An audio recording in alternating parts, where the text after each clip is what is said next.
जय मसीह की आप सबको। आइए आज का वचन करते हैं शुरू। दूसरा सामुएल और पहला अध्याय और उसकी 12वीं आयत मैं पढ़ूंगा।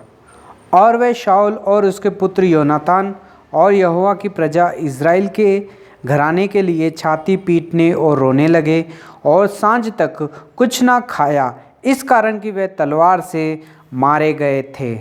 पढ़े गए वचन पे प्रभु आशीष करे और हमसे बात करे। आइए हम प्रार्थना करते हैं। प्यारे प्रभु जी, धन्यवाद, स्तुति और बड़ाई के साथ आपके चरणों में आके झुक जाके धन्यवाद प्रणाम करते हैं। समय दिया उसके लिए भी धन्यवाद देते हैं। प्रभु जी, पढ़े गए वचन पे आशीष करें। प्रभु जी, हमसे बात करें, हमारी कमी घटियों को पूरा करें। मैं भी खड़ा हुआ हूँ प्रभु जी, मैं भी अपनी बुद्धि और ज्ञान के साथ नहीं प्रभु जी, पवित्र आत्मा से भर के बोलने के लिए सहायता और मदद करें। वचन को 100 गुना फल लाने के लिए सहायता और मदद करें। प्रभु जी, आपके हाथों में सौंप देते हैं। आपने मुझे भी प्रभु जी इस दिन के लिए चुना, उसके लिए भी धन्यवाद देते हैं। प्रार्थना विनती को प्रभु यीशु मसीह के नाम से मांगते हैं, आमीन। दूसरा सामुएल पहला अध्याय और उसकी 12वीं आयत, उसमें लिखा है, और शाऊल और उसके पुत्र योनातान और यहोवा की प्रजा और इज़राइल का घराने के लिए छाती पीटने और रोने लगे, सांझ तक कुछ ना खाया, इस कारण कि वह तलवार से मारे गए हैं। है भाई और बहनों, तब दाऊद ने अपने कपड़े फाड़े और जितने पुरुष उसके संग थे उन्होंने भी वैसे ही किया। है भाई और बहनों, यहाँ पे एक समाचार जो है दाऊद को मिला।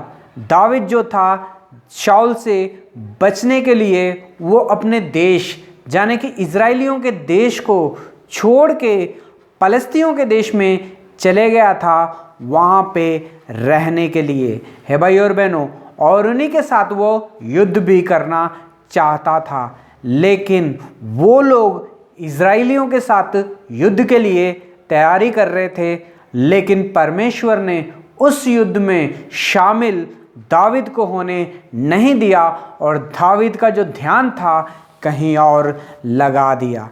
है भाई और बहनों, और उस युद्ध जो था 2 दिन तक युद्ध चलता रहा, और यो 2 दिन तक युद्ध चलने के बाद में दाऊद को जो है एक संदेशा मिला। जब वो सिकलग देश में रहता था, एक आदमी जो बहुत ही दूर से दौड़ते हुए दाऊद की तरफ बढ़ते हुए आ रहा, उसने अपने कपड़े जो थे फाड़े थे और अपने सर में धूल डाले हुए था, और वो भागते भागते दाऊद के पास आया और दाऊद के सामने आके उसने घुटने टेक के उसे प्रणाम किया और उसने कहा कि शाऊल राजा और उसका बेटा योनातान दोनों के दोनों मर चुके हैं। मगर दाऊद ने उनसे पूछा, तुझे कैसा पता कि वो मर चुके हैं? उस आदमी ने कहा कि मैं उस जहाँ पे युद्ध चल रहा था, युद्ध के मैदान में, वहाँ पे मैं भी वहीं पे था, अपनी जान बचा रहा था, और मैंने क्या देखा कि योनातान उसका पुत्र मर चुका है और शाऊल भी बस मरने वाला था। वो अपने ही भाले के ऊपर पड़ा हुआ था और आखिरी सांसों को गिन रहा था, और उसके प्राण नहीं गए थे। मगर उसने मुझसे विनती की, शाऊल राजे ने, कि तू कौन है और कहाँ का रहने वाला है? और मैंने उसे बताया कि मैं एक अमालेकी हूँ और मैं यहाँ पे हूँ। तब उसने, शाऊल राजे ने उससे विनती की कि देखो, मेरा भाला मेरे पेट के अंदर तो घुस गया है, पर मेरी अभी तक जान नहीं निकली, बीच में मेरी जान अटकी हुई है, बड़ी तकलीफ हो रही है मुझे। और शाऊल ने कहा कि तू अपनी तलवार लेके मुझे मार दे। जब शाऊल ने उस आदमी से कहा कि मुझे अपनी तलवार लेके मुझे मार दे, तब उस आदमी ने वो तलवार को लिया और शाऊल राजे को वहीं के वहीं मार दिया।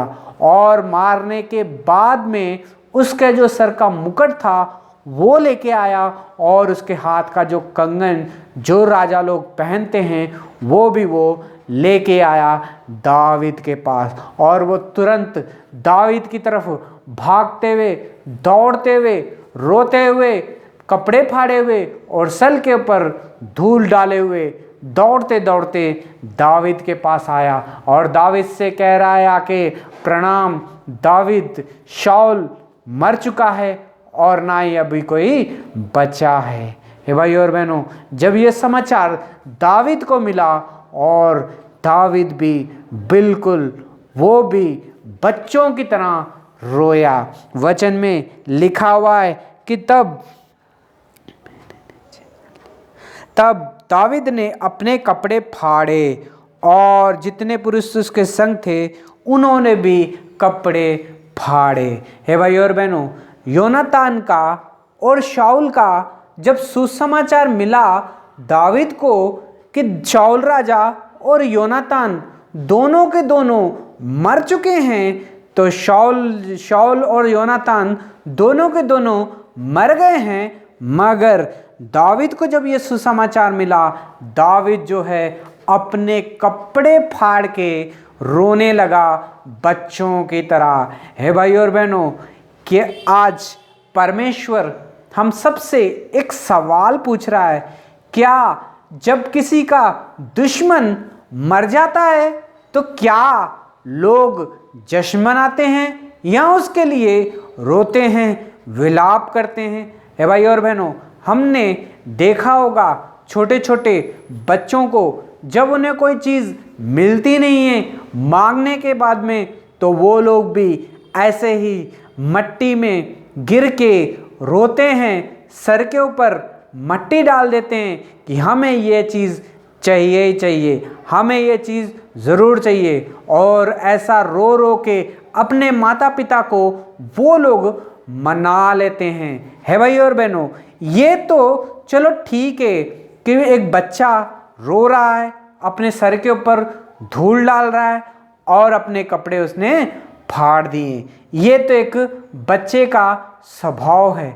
लेकिन यहाँ पे दावीद ने भी बिल्कुल वैसे ही किया, उसने अपने कपड़े भी फाड़ दिए और अपने सर के ऊपर भी धूल डाल के रोने लग गया और छाती पीटने लग गया और रोता रोता शाऊल राजे को और योनातान को याद कर करके वो रो रहा था। हे भाई और बहनों, हम में से कई लोग हैं, हमारे और आपके लोगों, हम लोगों के बीच में भी कई लोग जो है हमारे दुश्मन होते हैं। मगर जब कोई दुश्मन मर जाता है तो क्या हम अपने कपड़े फाड़ते हैं? क्या अपने सर के ऊपर धूल डालते हैं और उनके लिए क्या रोते हैं? उनके लिए क्या सुबह से लेके शाम तक उसके घराने के लिए बिना कुछ खाए क्या हम रह पाते हैं? हे भाई और बहनों, आजकल लोगों के जब दुश्मन मर जाते हैं तो बड़े ही खुशी मनाते हैं। जाके कभी कभी कई लोग तो मिठाइयाँ बांटते हैं, नाश्ता करते हैं, अच्छा अच्छा पकवान बनाते हैं, अपने लिए कपड़े खरीदते हैं और इंजॉय करते हैं। और किस चीज़ के लिए इंजॉय करते हैं? कि हमारा दुश्मन जो हमें सताने वाला था, जो हमें बदनाम करने वाला था, जिसने हमें इस देश में रहने नहीं दिया, जिसने हमें बहुत ही कुछ कठिन समय इसकी वजह से देखना पड़ा, वो जो है दुश्मन हमारा मर चुका है। हे भाई और बहनों, और हम लोग जो है जश्न मनाना शुरू कर देते हैं। हे भाई और बहनों, शाऊल जो था, दावीद का जो था सबसे बड़ा दुश्मन था, और जितनी बार दावीद उसे माफ करता था उतनी बार वो दावीद को जो था फिर से वो मारने की कोशिश करते रहता था। हे भाई और बहनों, शाऊल की वजह से उसे अपना देश छोड़ के पराए देश में भागना पड़ा। शाऊल की वजह से ही उस दावीद को अपने पिता का घर और अपने भाइयों से वो मिल नहीं सका। शाऊल की वजह से ही दावीद को मुसीबत झेलनी पड़ी, जंगलों में जीना पड़ा और बहुत ही मुश्किल हालातों से जो था गुजरना पड़ा दाविद को शाऊल की वजह से। है भाई और बहनों, चाहे तो शाऊल भी, दाविद भी खुश हो सकता था कि अच्छा हुआ मेरा दुश्मन मर गया शत्रुओं के हाथों से को, चलो अच्छा हुआ मैं आज़ाद हो गया, अब मुझे किसी का डर नहीं, मेरा कोई अब शत्रु नहीं। है भाई और बहनों, मगर दाविद ने ऐसा नहीं किया। दाविद तो अपने शत्रु शाऊल से बड़ा ही प्यार करता था। उसने विलाप किया, रोया, अपने कपड़े फाड़ दिए और अपने सर के ऊपर धूल डाल के रोता रहा और उसके घराने के लिए रोया, इजराइलियों के लिए रोया कि वो तलवार से मारे गए हैं। है भाई और बहनों, क्या आप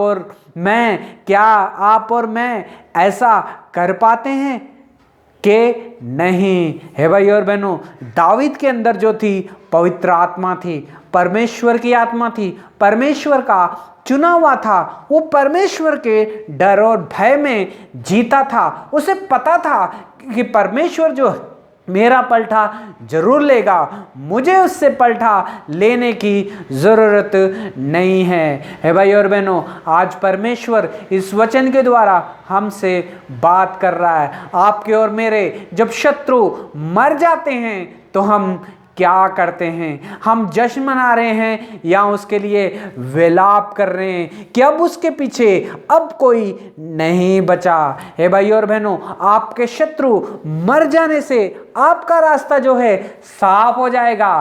क्या इससे आप परमेश्वर की आत्मा आपके अंदर ही रहेगी या वो आपको छोड़ के चले जाएगी? है भाई और बहनों, यहाँ पे दाविद ने प्रभु यीशु मसीह का स्वभाव को दिखाया। उसने माफ करने का स्वभाव दिखाया।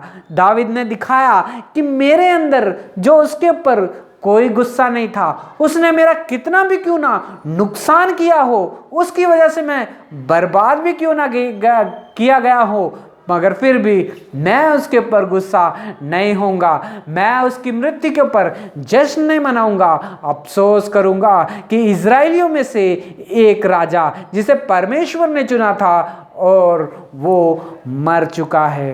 हे भाई और बहनों, शाऊल ने अपने जीवन भर उसने कुछ नहीं किया, सिर्फ एक ही काम किया, दाविद का पीछा ही करता रहा। मगर वो भूल गया था कि मैं अभिषेक हूं, मुझे परमेश्वर ने चुना है। और वो किसके पीछे पड़ा था? वो भी एक परमेश्वर के चुने हुए और परमेश्वर के अभिषेक के ऊपर हाथ बढ़ाने के लिए पीछे नहीं हटा और नहीं डरा। ए भाई और बहनों, दाविद तो सोचता था कि मैं शाऊल के ऊपर हाथ नहीं उठाऊंगा क्योंकि उसे परमेश्वर ने चुना है, उसका अभिषेक किया है परमेश्वर ने, मैं इसके ऊपर हाथ नहीं उठा सकता। हे भाई और बहनों, और एक शाऊल राजा था, उसे भी पता था कि दाविद को परमेश्वर ने चुना है, इसका अभिषेक हुआ है, लेकिन वो इसके ऊपर हाथ उठाने से नहीं डरा। हे भाई और बहनों, ये था दोनों का स्वभाव।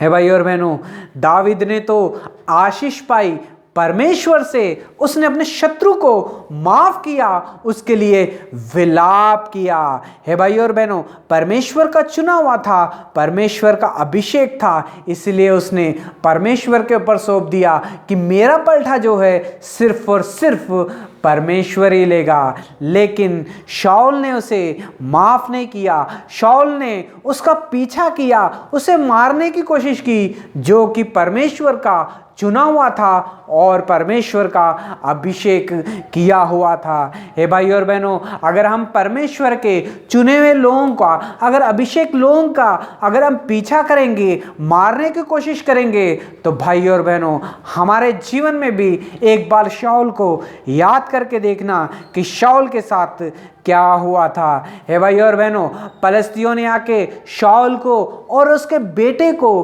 उस रणभूमि में आके घेर लिया, उसके लिए बचने का कोई रास्ता नहीं था और परमेश्वर भी उसे उस युद्ध में छोड़ के चले गया था। शाऊल जो था अकेला रह गया था क्योंकि उसने परमेश्वर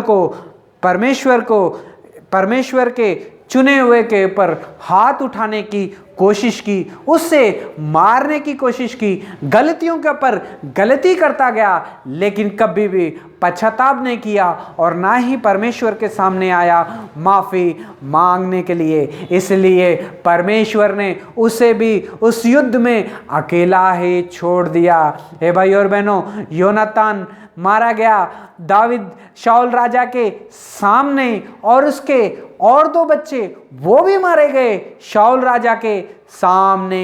हे भाई और बहनों, एक बार सोच के देखो, एक पिता के सामने उसके बच्चों की हत्या की गई तो उसकी हालत क्या हुई होगी। हे भाई और बहनों, उस युद्ध में भी शाऊल के साथ शाऊल के बेटे थे, बेटे भी शाऊल के नजरों के सामने मारे गए तो शाऊल की हालत भी क्या हुई होगी। हे भाई और बहनों, शाऊल ने सोचा अब मैं नहीं बच सकता हूँ, ये पलिश्तियों ने मुझे आके घेर लिया है, अब मैं जरूर मारा ही जाऊंगा, इसलिए उनसे उनके हाथों से मरने से अच्छा है कि मैं खुद आत्महत्या कर लूं।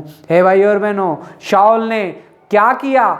युद्ध में शाऊल ने अपने ही तलवार अपने ही भाले के ऊपर सामने खड़ा किया और उसके ऊपर गिर गया। हे भाई और बहनों, शाऊल का जो भाला था उसके आर पार निकल गया था, मगर उसकी जान अभी नहीं गई थी, ना ही वो मरने वाला था, ना ही वो जी सकता था। ऐसे बीच में उसकी जान अटकी हुई थी। हे भाई और बहनों, उसका जीवन किस तरह से खत्म हुआ। हे भाई और बहनों, दूसरों को, किसी और को वो कह रहा है कि देखो मेरी तलवार, मेरा भाला मेरे आर पार घुस चुका है, मगर मेरी अभी तक जान नहीं गई है, प्लीज दया करो मुझ पे, कोई आके मुझे मार दे, मेरी जान अभी तक नहीं निकली है। हे भाई और बहनों, जीवन भर वो दाविद का पीछा करता रहा दाविद को मारने के लिए, लेकिन आखिरी में वहां पे जाके परमेश्वर ने उसे खड़ा किया कि उसे अपने आप को मारने के लिए लोगों की भीख मांगने की जरूरत पड़ी। हे भाई और बहनों, अगर हम भी परमेश्वर के लोगों को, चुने हुए लोगों को अगर उसका नुकसान करने की कोशिश करेंगे, उन्हें मारने की कोशिश करेंगे, उनकी गवाही को खराब करने की कोशिश करेंगे, परमेश्वर के चुने हुए लोगों को खराब करने की कोशिश करेंगे, तो भाई और बहनों, एक बार शाऊल को भी याद कर लेना। उसने अपने पूरे जीवन भर परमेश्वर के चुने हुए और अभिषेक किए हुए दाविद का पीछा किया और उसे मारना चाहा। हे भाई और बहनों, इस दुनिया में हम किसी से भी पंगा ले सकते हैं, किसी के पास जाके लड़ सकते हैं, किसी को भी मार सकते हैं, लेकिन भाई और बहनों, एक बार याद रखना कि परमेश्वर के चुने हुए को, अगर परमेश्वर के अभिषेक किए हुए के पास जाओगे तो भाई और बहनों, एक बार शाऊल राजे को भी याद कर लेना। आज परमेश्वर इस वचन के द्वारा हमसे बात कर रहा है, आपका और मेरा जीवन जो है कैसा है। हे भाई और बहनों, शाऊल राजा मारा नहीं गया था, आधी जान उसकी बची थी, लोगों के पास आके कह रहा है मुझे मार दो। हे भाई और बहनों, दूसरों को कहना पड़ा, एक अनजान व्यक्ति को, कि मुझे मार दे। हे भाई और बहनों, उसने तलवार ली और शाऊल को मार दिया। हे भाई और बहनों, और वो उसके सर का मुकुट और उसका कंगन लेके दाविद के पास जाता है और दाविद को कह रहा है मैंने शाऊल को मार दिया, उसकी जान जो है आधी अटकी हुई थी। हे भाई और बहनों, ये समाचार सुन के दाविद को आया और भी गुस्सा कि मुझे परमेश्वर ने 2 बार मौका दिया था उसे मारने का, लेकिन मैंने परमेश्वर के चुने हुए के ऊपर, अभिषेक किए हुए के ऊपर मैंने हाथ नहीं उठाया। मैं परमेश्वर से डरता था कि परमेश्वर के चुने हुए के ऊपर मैं कैसा हाथ उठाऊं, और तूने परमेश्वर के चुने हुए दास के ऊपर, अभिषेक किए हुए के ऊपर तूने हाथ कैसे उठाया। दावीद ने अपने सैनिकों से कहा, इसकी अभी इसी वक्त इसे भी मार दिया जाए। जो सुसमाचार लेके आया था, जिसने शाऊल को मारा था, दावीद ने उसे भी मरवा दिया और कहा कि परमेश्वर के अभिषेक के ऊपर इसने हाथ उठाया है। हे भाई और बहनों, उसकी हत्या इसलिए हो गई थी, इसलिए दावीद ने करवा दी थी, क्योंकि उसने भी परमेश्वर के अभिषेक के ऊपर हाथ उठाया था, परमेश्वर के चुने हुए के ऊपर मारने की कोशिश की थी। है भाई और बहनों, तुरंत उसका परिणाम जो था उसके सामने आया। है भाई और बहनों, कई दिन तक दावीद जो था रोता रहा योनातान के लिए और शाऊल के लिए। हे भाई और बहनों, उसने विलाप गीत भी दावीद के लिए और शाऊल राजे के लिए और योनातान के लिए लिखे। इसमें लिखा गया है, और मृत्यु के समय वह दोनों अलग ना हुए, वह ऊकोब की नाई वह चलते थे, वह सिंह से भी अधिक प्रभावशाली थे।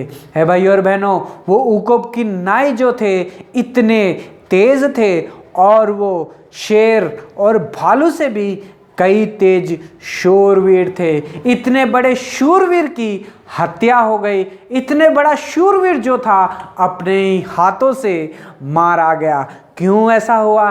क्यों? क्योंकि उसने परमेश्वर के चुने हुए को मारने की कोशिश की और परमेश्वर के सामने कभी भी माफ़ी भी नहीं मांगी। हमेशा उसने अपना ही किया, अपनी ही मर्जी की, इसलिए परमेश्वर ने उसे युद्ध में छोड़ दिया। हे भाई और बहनों, वचन में लिखा हुआ है, मिट्टी से हम बनाए गए हैं, आखिर में मरने के बाद में भी हमें मिट्टी में ही दगाड़ा जाएगा, मिट्टी में ही मिल जाएंगे। मगर यहाँ पे शाऊल के जीवन में ऐसा कुछ नहीं हुआ। कुछ लोगों ने देखा कि शाऊल जो था मर चुका है, उसके सर जो है काट दिए गए हैं, पलस्ती लेके चले गए हैं, लेकिन जो उनका शरीर था उसे आके जला दिया गया और उसकी हड्डियों को जाके गाड़ दिया गया। हे भाई और बहनों, ऐसी मृत्यु जो था शाऊल मरा था। हे भाई और बहनों, अब दावीद का कोई शत्रु नहीं रहा था।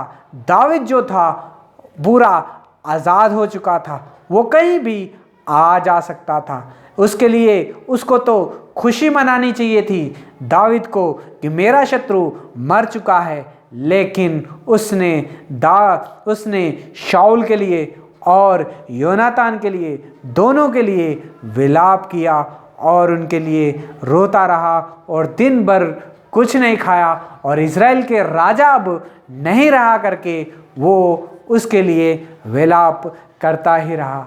है भाई और बहनों, आज परमेश्वर हमसे पूछ रहा है, हमारा कितना ही बड़ा क्यों ना शत्रु हो, तो भाई और बहनों, आज परमेश्वर हमसे पूछ रहा है, जब उसकी मृत्यु हो जाएगी, जब तुम्हारा रास्ता साफ हो जाएगा, तब आप जश्न मनाओगे या परमेश्वर के प्यार को दिखाओगे, या आप भी उसके लिए दुख उठाओगे या रोग या विलाप करोगे, या तो खुशी मनाओगे कि मेरा शत्रु, सबसे बड़ा शत्रु मर चुका है। हे भाई और बहनों, दावीद ने कभी भी पलटा बदला लेने की कोशिश नहीं की। उसने कहा मेरा परमेश्वर मेरे साथ है और वो मुझे कुछ हानि होने नहीं देगा। मेरा परमेश्वर हमेशा मेरे साथ है, मुझे आगे होके वही चलाएगा, मेरा पलटा भी वही लेगा। है भाई और बहनों, दावीद का जो मन था, दावीद का जो स्वभाव था, उसके अंदर प्रभु यीशु मसीह का स्वभाव था। कितना भी नुकसान शाऊल राजे ने दावीद का किया भी हो, लेकिन फिर भी वो उसकी हानि से कभी भी खुश नहीं होता था और न ही कभी उसकी हानि करने की कोशिश करता था। दावीद को जब पता चला कि शाऊल राजा, योनातान अब दोनों ही नहीं रहे, तो दोनों के लिए उसने आंसू बहाए और रोता रहा।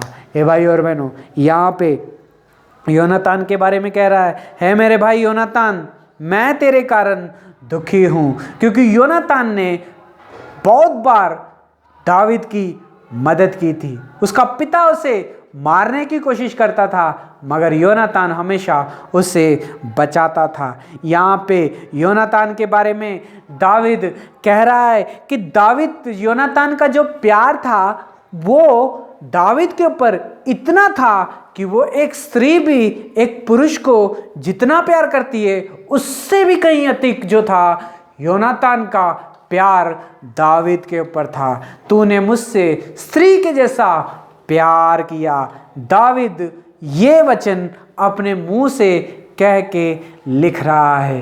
हे भाई और बहनों, योनातान को याद कर रहा है उसके मरने पर।